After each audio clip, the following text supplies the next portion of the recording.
ప్రతి నిరుపేద కుటుంబానికి ఏదైతుందో ఏ విధమైన ఆర్థిక భారం లేకుండా వీళ్ళు కేవలం కళాశాలలో చేరడం మట్టుకే విద్యార్థి బాధ్యత. కళాశాలలో చేరటం దానికి కావాల్సినటువంటి ఒక అప్లికేషన్ ఫార్మాలిటీస్ వరకు మాత్రమే విద్యార్థుల బాధ్యత. దానికి కావాల్సినటువంటి ఒక ఆర్థిక వనరుల సమకూర్పు ఏదైతుందో ప్రభుత్వ బాధ్యత. ఆ విధంగా కొనసాగించినటువంటి యొక్క ఈ ఫీజు రియంబర్స్మెంట్ పథకం దశాబ్ద కాలం ఇవాళ సక్సెస్ఫుల్గా అమలు చేయబడ్డ తదుపరి ఏదైతుందో ఇలా మనకు తెలియంది కాదు. మొన్నటి 2023 ఎన్నికల్లో ఇలా ఆనాటి దశాబ్ద కాలం కేసీఆర్ గారి పాలన కన్నా ఇంకా మెరుగైన రీతిలో పాలన అందిస్తాం, అటు రైతాంగానికి సంబంధించి ఏదైతున్నదో వారు అమలు చేతలు పెట్టిన రైతు బంధు, రైతు భరోసా అనే నెపంతో 15,000 రూపాయలకు మేము దాన్ని పెంచడం జరుగుతుందని చెప్పి పేర్కొనడం ఇవాళ ఈ చివరికి ఏమైందో మనం గమనిస్తున్నామని చెప్పి అంటున్నాను. చివరికి ఏమైంది ఇవాళ రైతుల పరిస్థితి మనం గమనిస్తున్నామని చెప్పి అంటున్నాం. అట్లాగే విద్యార్థులకు సంబంధించి కూడా మన కోర్టు మొట్టికాయలు వేసింది. ఇలా ఫీజు రియంబర్స్మెంట్ ప్రభుత్వం నిధులు విడుదల చేయలేకపోవడంతో ఇలా విద్యార్థులకు వారి యొక్క సర్టిఫికేట్స్ ఏదైతుందో ఆ కళాశాలలు విడుదల చేయలేకపోవడంతో, అంటే వాటిని ఇవ్వలేకపోవడంతో ఏదైతే ఉందో వాళ్ళ భవిష్యత్తు ఒక విధంగా అంధకారం అయిపోతుంది. విద్య పూర్తయింది, క్వాలిఫై అయిపోయినరు, వాళ్ళ భవిష్యత్తు అన్వేషణ కొరకు ఏదైతుందో కావాల్సిన ఒక సర్టిఫికేట్స్ కావాలంటే కళాశాలలు మాకు కావాల్సిన ఒక ఫీజు రియంబర్స్మెంట్ ప్రభుత్వంతో నిధులు విడుదల చేయబడలేదు కాబట్టి అన్లెస్ ఆ నిధులు విడుదల చేయబడితేనే కానీ మేము సర్టిఫికేట్స్ ఇవ్వడం అని మొండికేయడంతో ఏదైతున్నదో ఇలా విద్యార్థులు ఆందోళనకు గురి కావటము, ఇలా ప్రభుత్వం నిమ్మకు నీరెత్తినట్టు ఇలా కళాశాల యాజమాన్యాలు ప్రభుత్వంపై ఎంత ఒత్తిడి తేవడానికి ప్రయత్నం చేసినా కానీ నిమ్మకు నీరెత్తినట్టు ఇవాళ వాయిదాల పద్ధతితో మేము నిధులు విడుదల చేస్తామని చెప్పని ఇలా బొంకు చివరికి కళాశాల యాజమాన్యాలు ఏదైతే ఉందో కోర్టును ఆశ్రయించటం. కోర్టు ఏదైతున్నదో కళాశాలలకు చెల్లించవలసినటువంటి ఫీజు బకాయిలు చెల్లించవలసిన బాధ్యత ప్రభుత్వంపై ఉన్నది. ఎప్పుడైతే ప్రభుత్వం చెల్లించలేకపోతున్నదో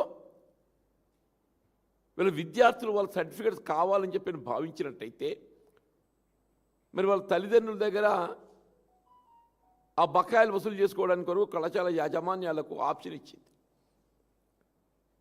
దాంతో ఏదైతుందో ఏ విధంగా నిరుపేద వర్గాలు ఆందోళనకు గురైన మనందరం గమనించామని చెప్పి అంటున్నాం.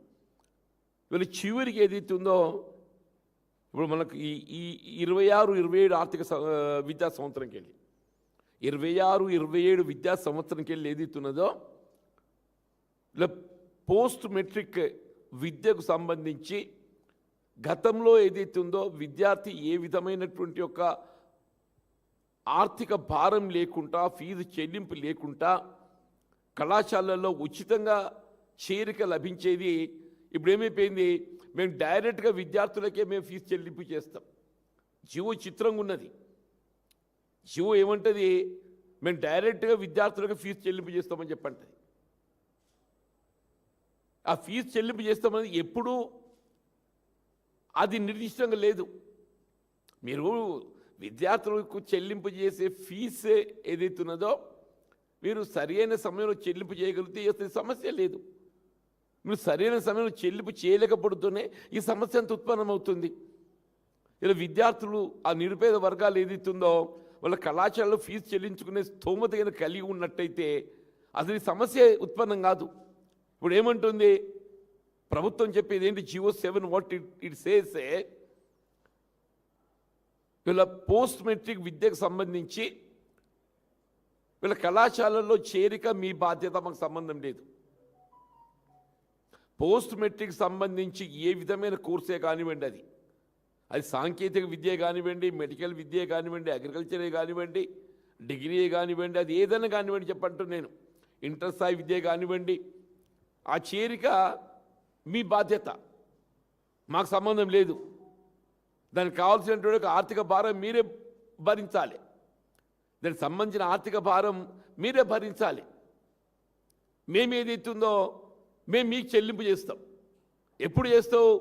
అసలు వాడికి చెల్లింపు చేసే స్తోమతైన కలిగి ఉన్నట్టయితే అసలు ఫీజు రియంబర్స్మెంట్ ఆలోచన ఇతర మీదకి వస్తుందే. నీకు కనీస పరిజ్ఞానం కలిగి ఉండాలి. రేవంత్ రెడ్డి గారు ఏదైతే ఉందో కనీస పరిజ్ఞానం కలిగి ఉండాలని చెప్పంటున్నాను నేను. మనం అన్నాడు ఎన్నికల ప్రణాళిక మనం ఏం పేర్కొన్నాం? మనం కాంగ్రెస్ పార్టీ అమలు చేసిన ఫీజు రియంబర్స్మెంట్ పథకాన్ని ఇంకా మెరుగైన రీతిలో కొనసాగిస్తాం. ఇంకా మెరుగైన రీతి అంటే ఏంటి? విద్యార్థులను ఆందోళన గురి చేయడమే మెరుగైన రీత. ఇవాళ ఏదైతుందో నీకు నిజంగానే కేసీఆర్ గారి మీద ఏమైనా కోపం ఉన్నట్టయితే ఈ పథకాన్ని ఆరంభింపజేసింది వైఎస్ రాజశేఖర రెడ్డి గారయ్యా. కనీసం ఆయన మీద గౌరవంతో దాన్ని కొనసాగి